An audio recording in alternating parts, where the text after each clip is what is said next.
Hello everyone, welcome to the Kevin Lee Social. Thank you for tuning in. What initially began as an 8-part series interviewing entrepreneurs to share and inspire how they've successfully pivoted during COVID-19, I have decided not only to continue this series, but also to expand on the scope to understand and learn about people's craft, philosophy, the challenges they face in the industry, and their favorite failures that have helped shape them to become who they are today. By going deeper and understanding different thought leaders, businesses, and industries, the idea is to help cross-pollinate ideas applicable in your life and inspire action in this new norm we live in. I hope you enjoy the show. Thank you. Before we get on with the show, today's podcast is sponsored by Altitude Tea. Altitude Tea specializes in rare and exotic teas you can't find on supermarket shelves. Teas grown on high altitudes are more nutrient-dense due to the cold nights and misty peaks that slows the growth of the tea plant, leading to a higher concentration of aromatic oils and richer flavors. They are located in Waterloo and they do private tea ceremonies where you can learn how to drink tea mindfully using a traditional gongfu set and have over 20 varieties of tea to choose from. For our listeners, you can use the code BEYOND at checkout for 15% off. Today we have Crystal Jow. She is a Los Angeles-based experiential media designer and movement instructor that specializes in audience-driven immersive installations and meditative experiences that explore motion and media. She's worked with clients such as Oculus VR, ESPN, Deloitte, Warner Brothers, DoorDash, and has created installations at the J. Paul Getty Museum, 20th Century Fox Studios, DGA Theater Complex, and more, as well as having taught workshops internationally. Her art practice provides audiences with the opportunity for self-reflection and the ability to investigate relationships around us and the subconscious.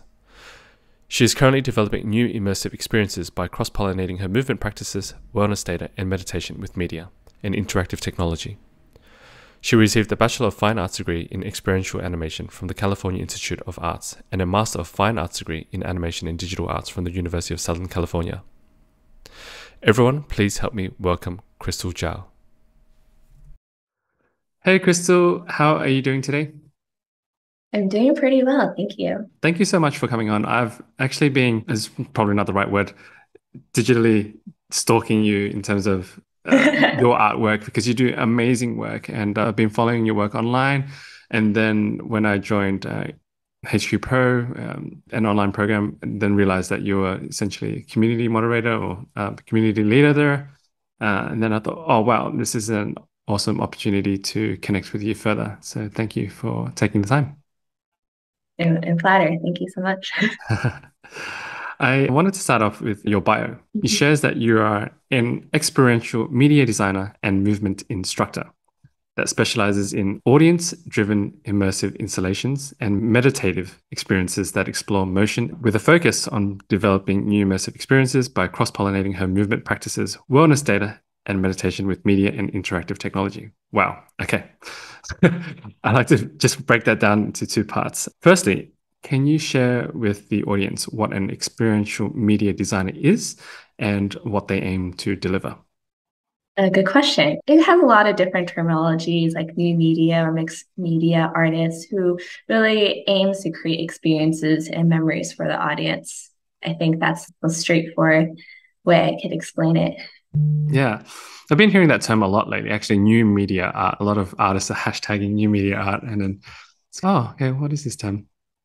Yeah, like mixed media, things of just not being more broad than the traditional painting or just digital arts, but using digital arts, but also using space and thinking of music and all the different elements mixed together. And it is always, it's such a big umbrella. So even I'm staying in Airbnb yesterday, and it's always when people ask, like, what do you do? It's like, take a little bit of like a gap there. Okay, this question, you can do it. Like, and they usually try to throw out like some type of example where they can like grasp on. He's like, oh, like this. They're like this thing. No, do you do fashion fields? Like, I can, but not really.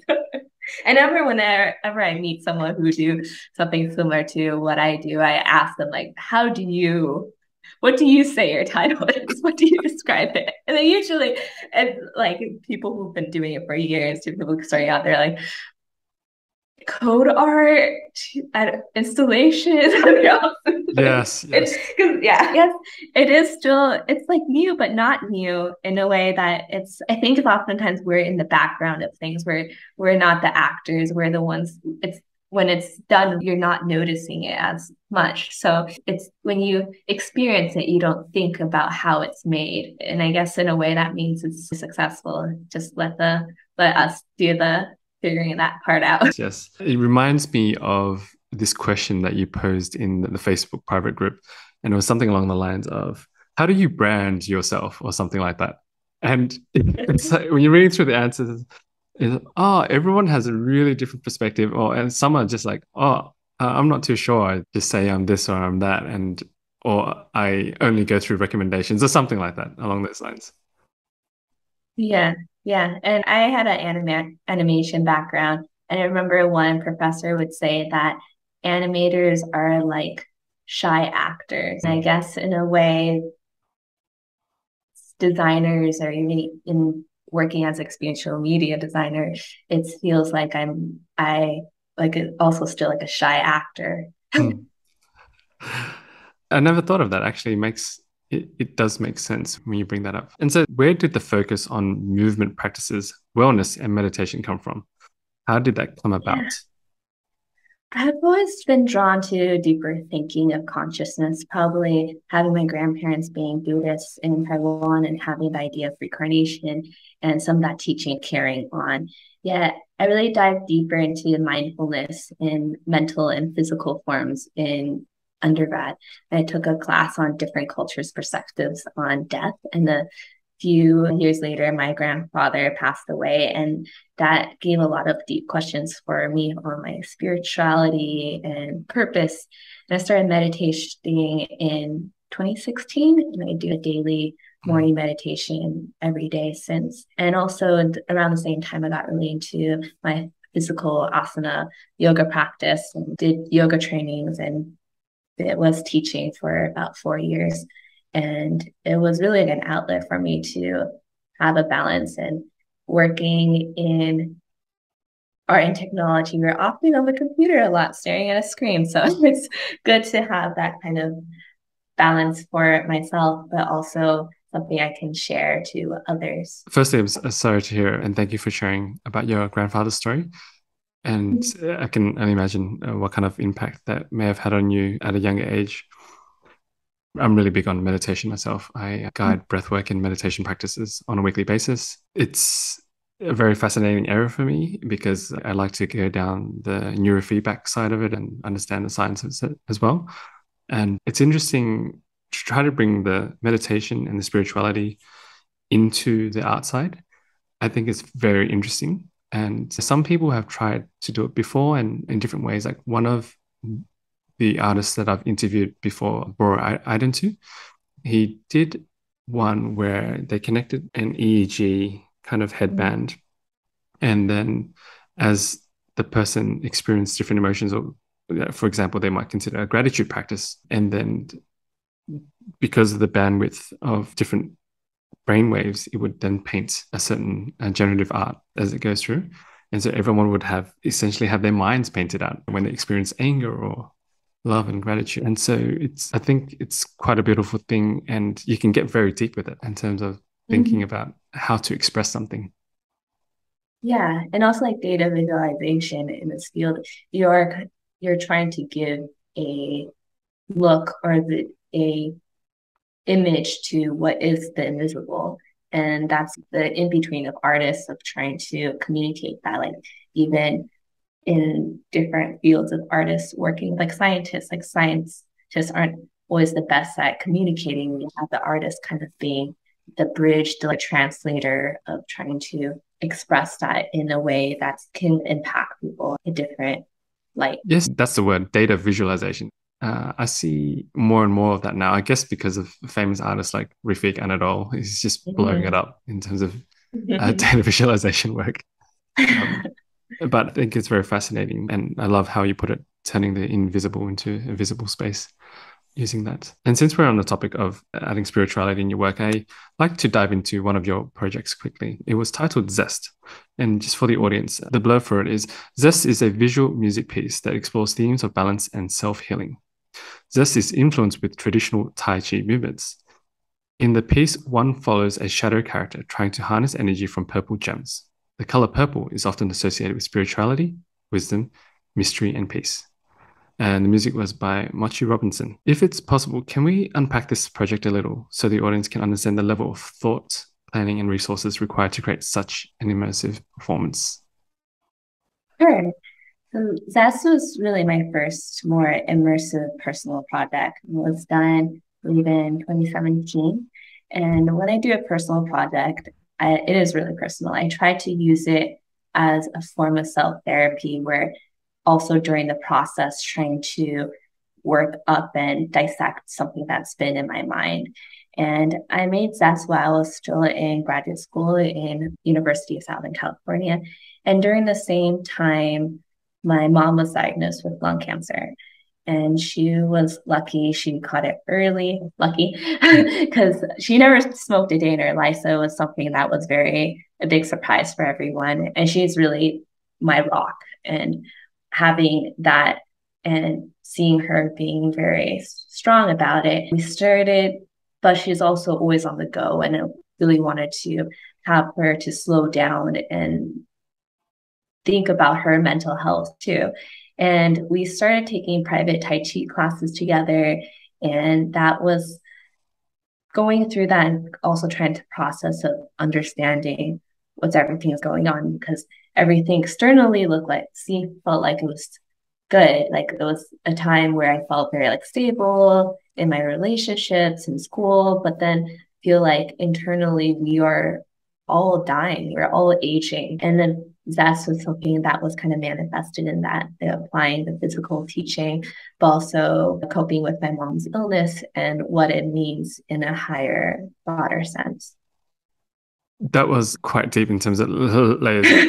As you said, it's very personal. And I love to hear this side of the story because you don't really get that from the overall blurb, right? I understand where this actually came from. And having a family member sick, it's always sad to hear such a thing. And I hope she's okay now. Is she good? So afterwards, she had surgery and then it was on her right lung and she got better and she didn't have to do a chemo but she does a lot of checkups and actually more recently, I think 2 months ago, it came back on her left lung. She's getting surgery again next month. Next month? Yes, next month. It's a process, but it's trying to take everything as a growing moment. And she actually was just here. We got to spend a week in Paris together. Oh, that's great. I wish her all the wellness and hopefully a very speedy recovery. So. Thank you. So I was watching the video of the Zest performance. It was almost as if, for the audience, I'll put this link in the show notes so you can check it out as well. It's a very cool video. And you see the performer, it kind of moves and the shadow that comes through. And then there's the Tai Chi movements as well. In terms that of... was me, by the way. That was you. That's me. You couldn't really tell, right? It was just shadow, and it was very cool, mirror. One was a recording of me, and one was live me performing. Yeah. It was definitely check it out, guys who are listening to this, because you get this, you spin out a bit because you're like, oh, which one's a recording and which one's real, and then you kind of see movements, and you can tell there's a lot more deeper thought into this. And here's the context for you guys. So thank you for sharing it, Crystal. No problem. Yeah, I think I was more stressed about the performing part than actual visual part. I was after, and I was I don't know if I'm gonna perform anymore. You did great. You did great. I think I saw another video of you on Instagram that you posted out to the public. I think it was you were doing a yoga session. Yeah. I think it may have been during lockdown or something like that, and you were doing this yoga session, and with another you behind you, kind of emulated. Oh yeah, Yeah. It was a long lockdown doing workroom tests. Yeah. Yeah, I thought that was pretty cool as well. Yeah, that's fun. We do get I remember some people asking even in our private Facebook group about, I'm thinking of doing an interactive yoga studio piece, and that you've done that, so it looks great. From my research, Crystal, in a previous interview, you've mentioned that I don't box myself in one method of art making. I have the medium and technique evolve around what would be most successful or natural for the story I want to tell. Some things are better as a painting and others as an interactive dance experience. I think art should be a means of discovery. I'm fascinated by creating work that is beautiful yet uncomfortable. And my question to you when I was reading that, Crystal, is I would like to understand more about what you mean by creating work that is uncomfortable. And this is interesting to me because this is not the first time I've come across an artist that has tried to evoke a feeling of discomfort. So I'd like to get your perspective on it. I love making people feel uncomfortable, but like a good uncomfortable. Like, yeah. That didn't come out right. I think I guess because I like to make myself uncomfortable, like trying to push myself outside my comfort zone.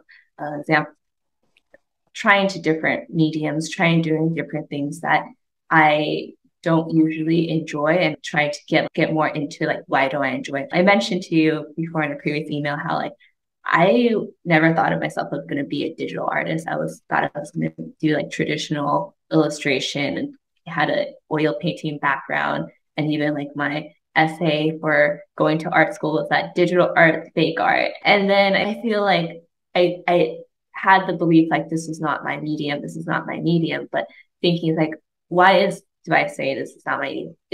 Do I think it's like the computer's going to take the jobs away, or like it's actually just a tool, and I still have my ideas. It's just using what's the difference of using a paintbrush or a dance or like words to convey, and different mediums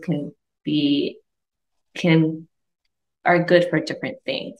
And same with, for going back to this idea of uncomfortable, what I mean is also like exploring topics that make people feel uncomfortable, like death, vulnerabilities, things that makes us really human.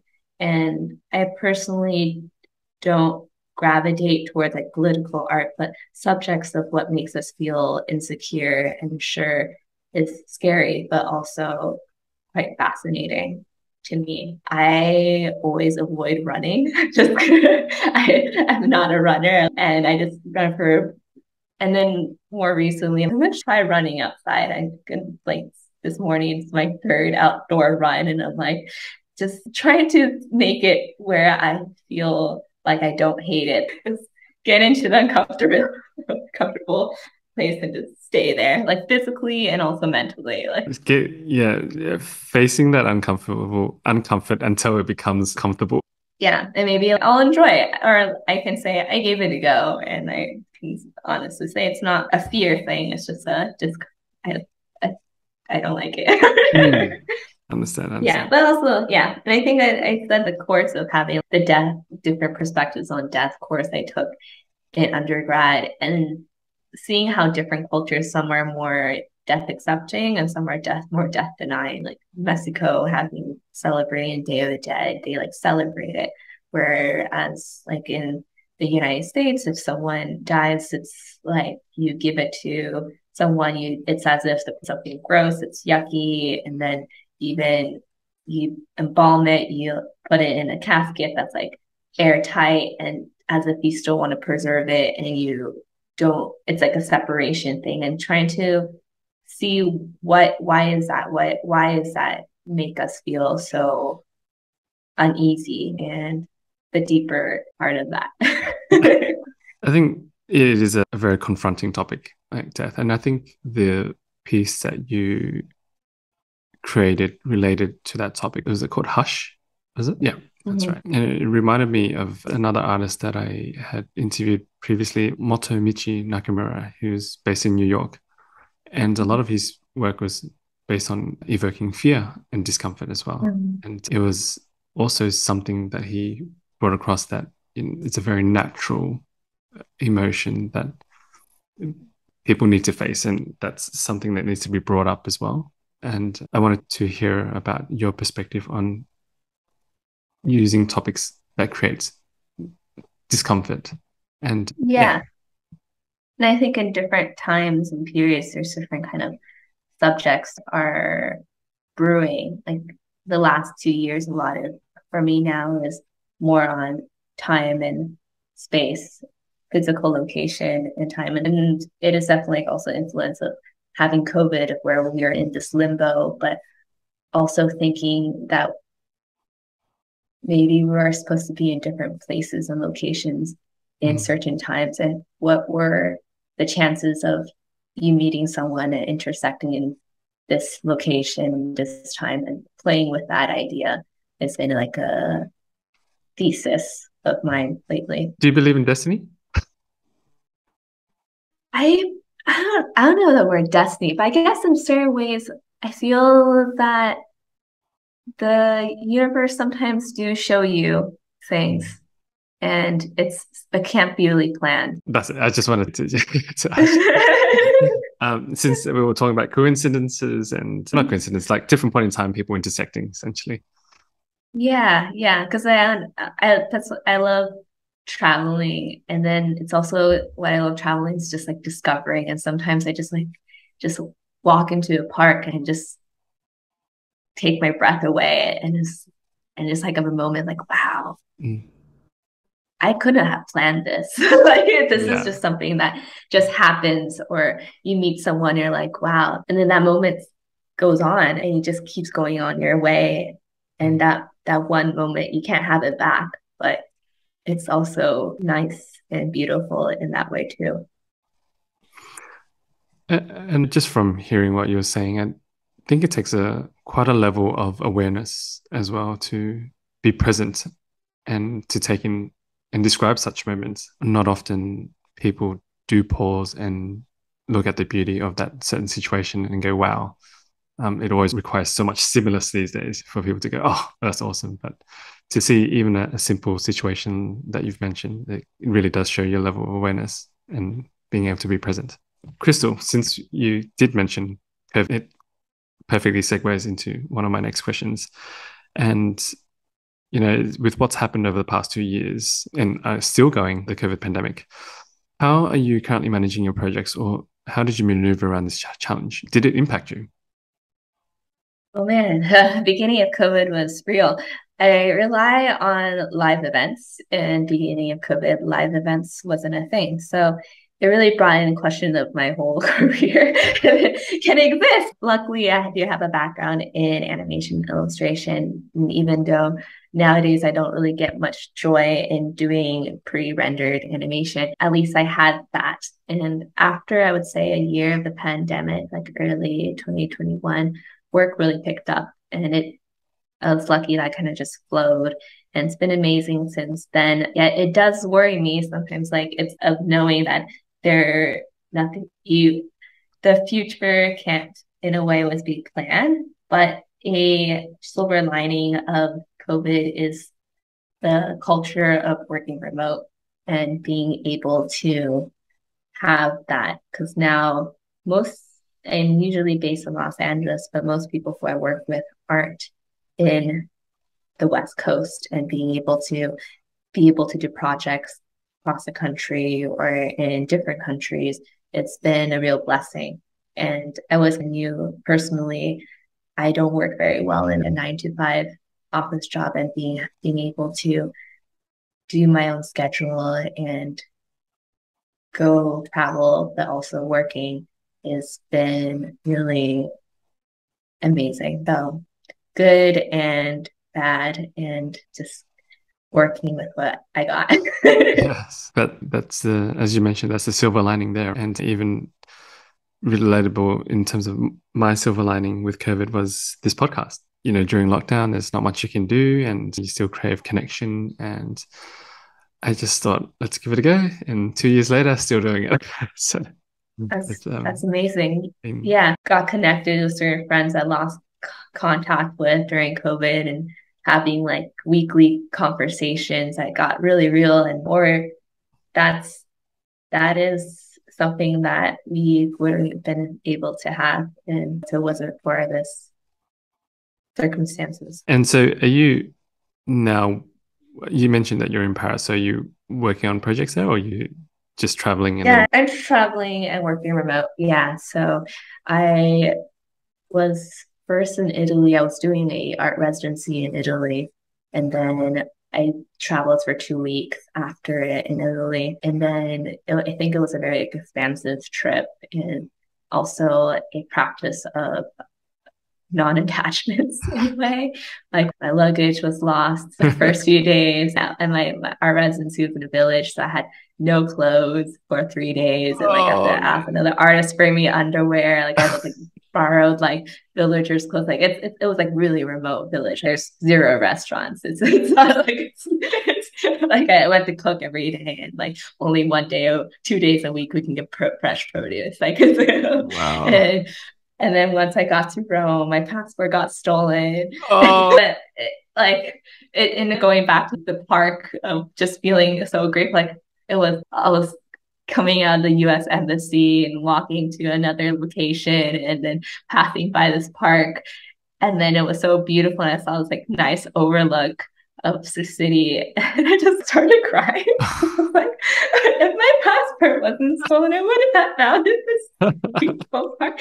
And then there was this performer like playing his guitar, and I was just thought like, oh, I want to give him some change, but I didn't have any change, about 20 euros. I'm an artist, and I'm making my American wage, and he's an artist performing. So I just afterwards hand him the 20 euros, and we're both clasping our hands together. And I was crying, and I was like, thank you. And then I went back to the States, and then I was like, I don't want to be here. Also, a lot of things were, a lot of life changing things were happening, and I just booked another flight back to Europe. And I originally bought a one-way ticket, but I bought my return ticket now. But lived in Portugal, spent 2 weeks in Spain, now 2 weeks in France, and then I'll finish it up in Scandinavia next week. Wow, that sounds like an amazing adventure journey.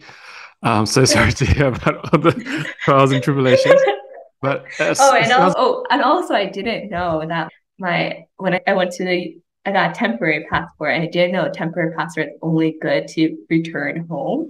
So I went going back to Europe, went through the airport, went through check-in, was on my gate, and they called me up on the intercom and then handed them my documents. They're like, you can't fly with this temporary passport. You only can let you go back. And I was like, destroyed. I was like, no, like you must let me go on this plane. Like we're boarding in 10 minutes. You cannot go on. You need to get a new actual passport. But luckily, I was like, you work with me here. We have to figure this out. Like it's not up to no, I know, but like legally. And then luckily, I have dual citizenship. I also have a Taiwan passport, and I didn't have it on me. But I was like, can I go on if I have a Taiwan passport? And they're like, oh, yeah. And then, but they just rebooked me for the next day. All right. So I just went home, lost one day, and then came back. And yeah, I'm grateful for that. Another adventure story. Wow. That was a mission. A mission It and was a a half. mission. I was like, no, you must get me on this. Please, The please. desperation, please. Yeah, and the next day I saw him at the person who was working with me in at the airport. I'm like, hey Brandon, who are you? I'm like, the girl with the passport issue of the day. She's like, oh yeah, are you good now? Can you go on? I was being like, wait, I don't know. I'm gonna ask you that. Am I good? Like, I followed what you told me to do. Ah, Yeah. all is past now, and you've made it. So, Yeah. Just more grateful for being here. yes, lots of gratitude practice. To continue, Crystal, anyone that comes across your page can see your work has been featured on many prominent spaces. As an artist, I'm sure it hasn't always been this way. Do you have a favorite failure that has set you up for later success?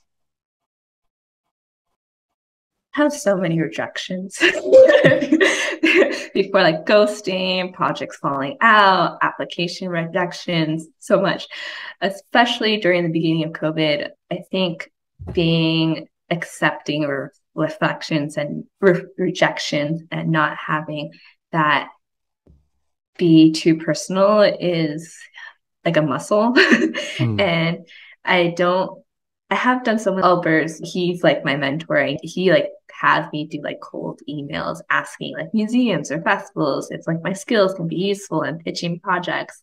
And I have ones that got pretty far in conversation and later them suspecting to work for free. And I'm also very lucky and grateful to have like amazing teachers and mentors and letting me know my worth and also not to work for free. and and there was, I feel like, I believe they need to have some type of exchange, whether it's not money, then it's like food or time or whatever that's possible. But starting off, it's scary. You don't know, you don't have the experience on your back, and some just want that credit or you want that piece in your portfolio, which is valid. But the question is often like, is it a collaboration or is it a cooperation?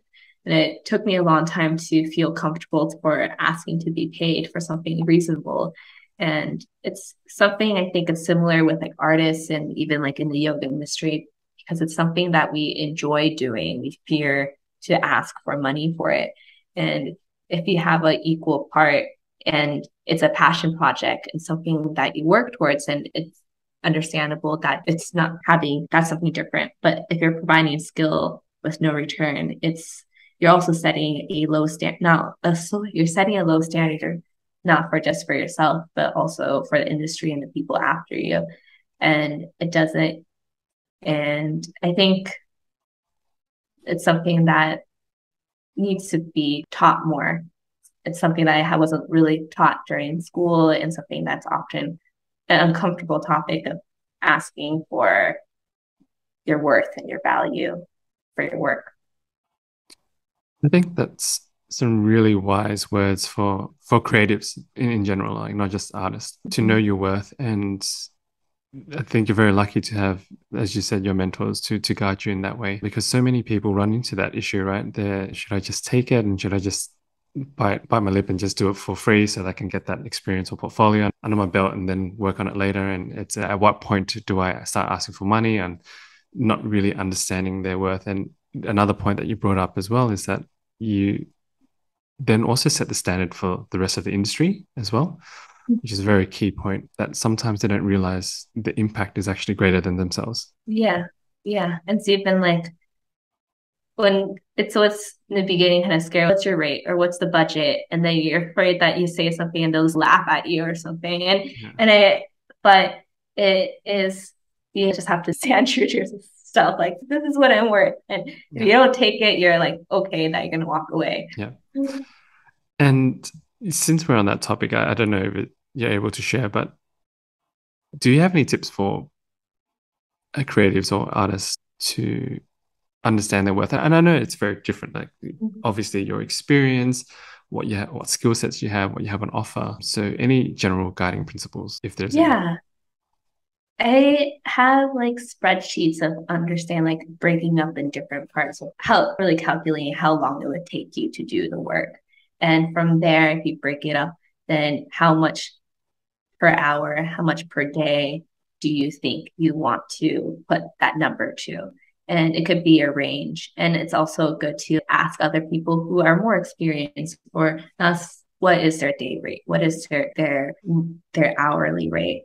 And now if you have ways to track, like how long does it take you to do a task, and that kind of be able to have that measured, it'd be better. And so even when you have like someone tells you a project, you can break it up. Oh, this is going to probably take this amount of days for concept, how many edits, then it would take me this long to make it and then draft, and how many hours how many days, hours. And then when you have that in a spreadsheet and you have that also for yourself, then you can also give the price. And then if they ask how to come with the price, you have that to back it up too. And then when you have that kind of broken down, you feel a little bit more confident about it too, that this is not just a random number I threw out. It's here. I can physically see this is what the time and work it would take to do this. Yeah, it was a great tip. Thank you, Crystal. As you're an instructor and community developer for the HQ Pro private group, you often pose these thoughtful questions to the community, engaging productive thoughts And so to reverse this role for a moment, I'd like to get your thoughts on AI art and NFTs. What are your thoughts on this, and how do you think this would impact your work or the industry? Good question. So, with NFT and AI, you're getting deep. Yeah.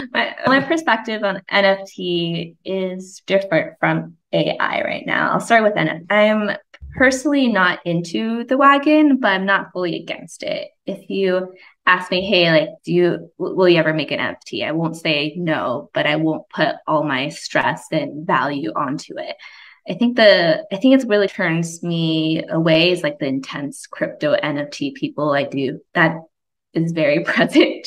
Mm. And I often hear the argument like, how are digital artists supposed to make money? What's the difference from doing gallery art? And in a way that's fair, but most people who I know are really into NFTs sees it as more as a way of like a making money quick scheme. And I don't see it as much of your creating really good artwork, and maybe this will also be an NFT. And I think the intention is not there. And that's what kind of bothers me more.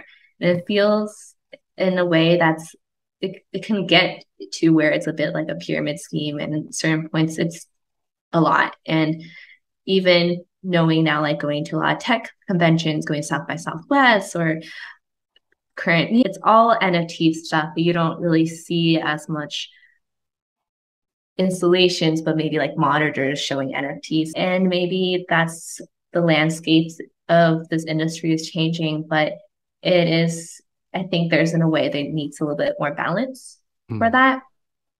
And for AI, I actually did a recent blog post on the HQ about AI, mostly on using Midjourney, and I did a little user guide on it and dabbled a little bit. And yeah, I put a section on the real concerns about it. And if you don't mind, I'll just read a little bit of what I wrote Sure. on AI. Oh, about AI Midjourney is great for people trying to find inspiration, wanting copyright content, creating references for client decks, creating texture materials for 3D assets, and much more.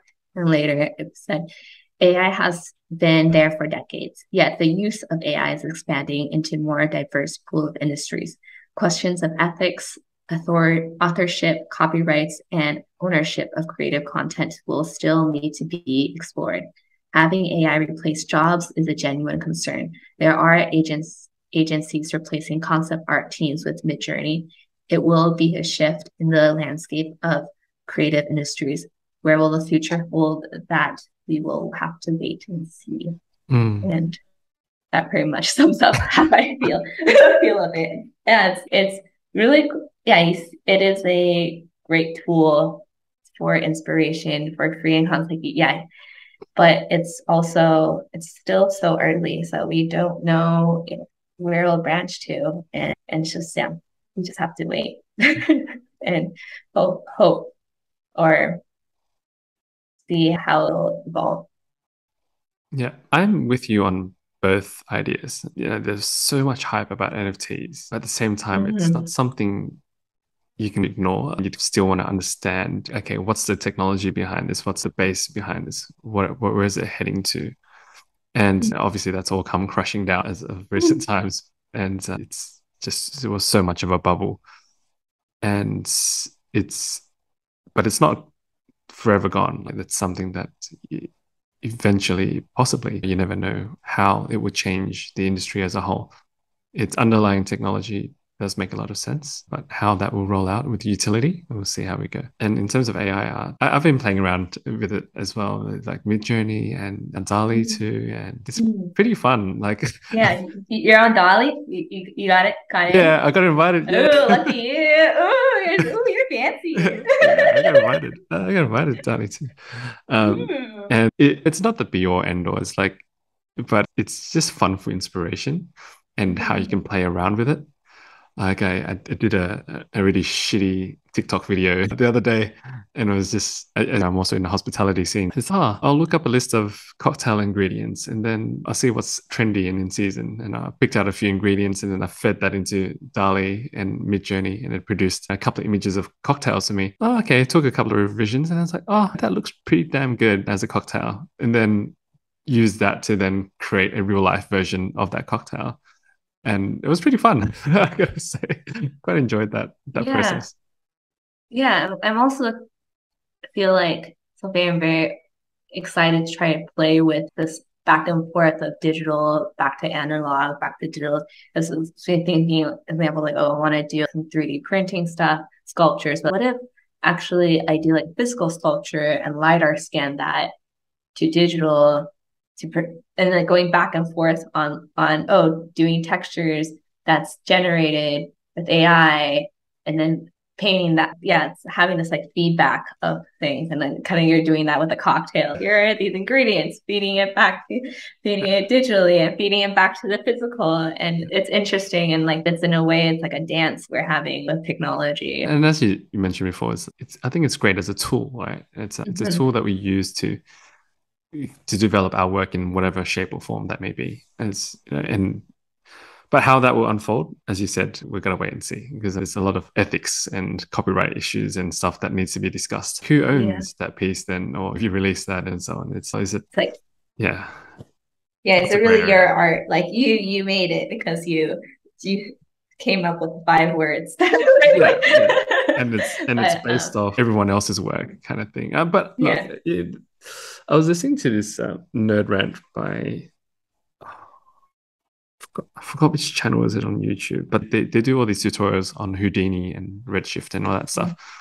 And they were discussing it, and they were talking about, like humans, we're also when you create art, you're also taking inspiration from other people's work. Mm. Nothing's really completely original, but you just innovate upon Mosh podge working together. on. Yeah. But yeah, this and it's such an interesting topic. I just wanted to discuss with have Yeah. a fun chatting with you about it. Crystal, we're reaching towards the tail end of the podcast, and I generally ask a list of questions to all my guests. And let's start with: are you excited about any upcoming projects in later this year or 2023? To be honest, freelancing and being contracted, I have no clear idea what 2023 will look like. But it's both exciting and terrifying. But I have been doing a lot of commercial projects this year, and it brought a lot of value. But I do hope in 2023 to can balance with some more personal projects. Mm, We'll see. great. Keep an eye out and look forward to anything that you release. Do you have a favorite book or movie that you'd recommend? Whatever medium you prefer. Books, I don't have a favorite, but I have a few that kind of comes to mind. Four Agreements by Miguel Ruiz, Eckhart Tolle's A New Earth, and this book called Daily Rituals. And I think Daily Rituals is a great even audiobook for creatives because it covers different artists, philosophers, writers, daily habits, and something about habits and rituals really intrigues me. I'll definitely have to check that out. Daily Rituals one and Eckhart Yeah, Tolle yeah. one. I think I've heard that. I think I read that one before. And then the first one, Agreements. Did you say The Four Agreements. the Four Agreements? Okay, okay, gotcha. I'll check that out. And do you have any morning or evening routines? Actually, I already know that answer. You did say you had a morning meditation practice. And as Yeah. another meditator, I have to ask you, what kind of meditation do you do? I do TM, transcendental meditation. 20 Yeah. minutes? But yeah, 20 minutes. And then usually when I'm not traveling, I keep my bedroom a non-screen zone. So keeping all my phones on sleep, not disturb mode outside of the bedroom, not having the midnight swiping and stuff, and use like a traditional alarm clock and water my plants in the morning, do my meditation. Lately here, meditating, then going on a run, or actually go on a run and then meditation. But right now I'm next to the sea, so maybe morning swim and then Nice. Nice. Are there any new beliefs or behaviors that have had a positive impact in your life in the recent years? solo traveling. The last 2 summers I've been spending it mostly in Europe on my own, and it's been very expansive experience, learning about myself, learning about cultures, having myself in uncomfortable experiences, meeting people from all over and working while on the move. And it really has changed my life and gave me a broader perspective and made me also not take life so seriously and be more present. But it's great flexibility that you're able to travel and work and still do everything that you want to do and explore and connect. It seems like a very fun, interesting, adventurous lifestyle.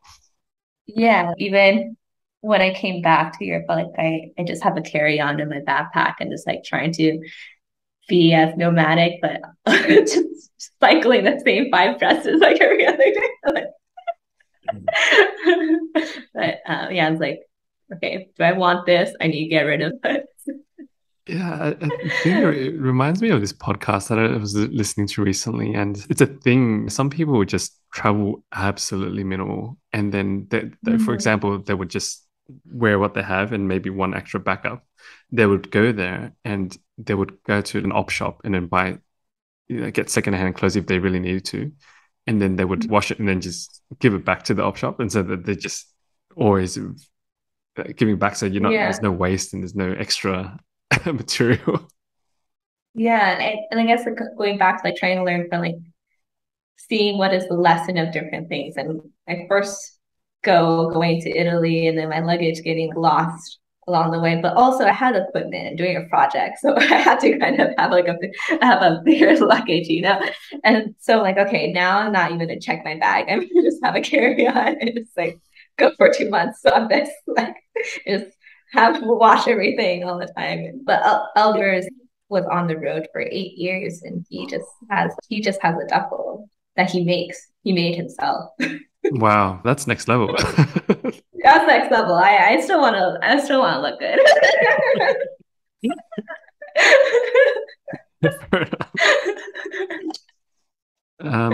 just wears black. Yeah, you can see that from the videos. Yeah, he only wears black. I wear a lot of floral prints, so you know that I'm wearing the same thing. If you could only send one single line of SMS text to yourself 5 years ago, what would it be? Be here now. Be present. Mm. That's Yeah. Yeah, it's a great line. It's a great line. It sounds so simple, but it's sometimes the hardest thing to do. I think a lot of my youth, I always been thinking the future and been planning the future.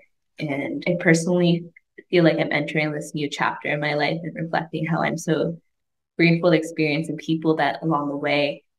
But right now, more than ever, I feel really present and rather than thinking too much of what's going to come after. And I've been having a moment where I see the times of 3, 5 years ago and with such sweetness, but also understanding that it is something that I won't have back. And maybe in that time, with if I was also a bit more appreciative, or I was a little appreciative, but also being aware that to be present. I've been quite stressed with work, and I've written in my journal on a daily that being present is something I have to try to pull myself back into every single day and kind of just take it a day at a time rather than looking too far, because it stresses you out, man. Yeah, one of my teachers tell me, and I haven't been as good as it when I'm on the move, but in the morning I try to just do a little bit of gratitude or also just a reminder, like just for today, I will be kind to every living thing. Just for today, I'll do the best with work. Just for today, I will. And just if you just say just for today, then there's a lot less pressure that you're not gonna have to do this forever. And just mentally saying that to yourself, I think it sets you up in a better note. State of mind, in a sense. Yeah, better state of mind. That's a great pre-frame technique, actually. I'm going to borrow that. Go for it. Go for it. Finally, Crystal, how could people reach out or learn more about you? Yeah, you can follow me on Instagram. It's Crystal Jow Art altogether. And I'm usually pretty good at DM, or you can email me at just hello@crystaljow.com. Mm. Chris, thank you again so much for your time, your knowledge, and sharing everything. You have such a great, fun energy about you. I had so many laughs, and I really thank you again for sharing your adventures. Really entertaining. Sorry, Thank you so much. it's entertaining now in hindsight, but sorry, it No, was very yeah. tough at that time. No, it is entertaining. I love to share. Thanks. Thanks for having such a fun experience being on the podcast. Thanks for tuning in, everyone. I hope you enjoyed the show. All the links to the show notes will be available at kevinleesocial.com, spelled KEVINLY. Conversely, if you have any interviews that you'd love to recommend, please send it over to kevinleesocial@gmail.com. I'd love to connect. Thank you. Until the next episode.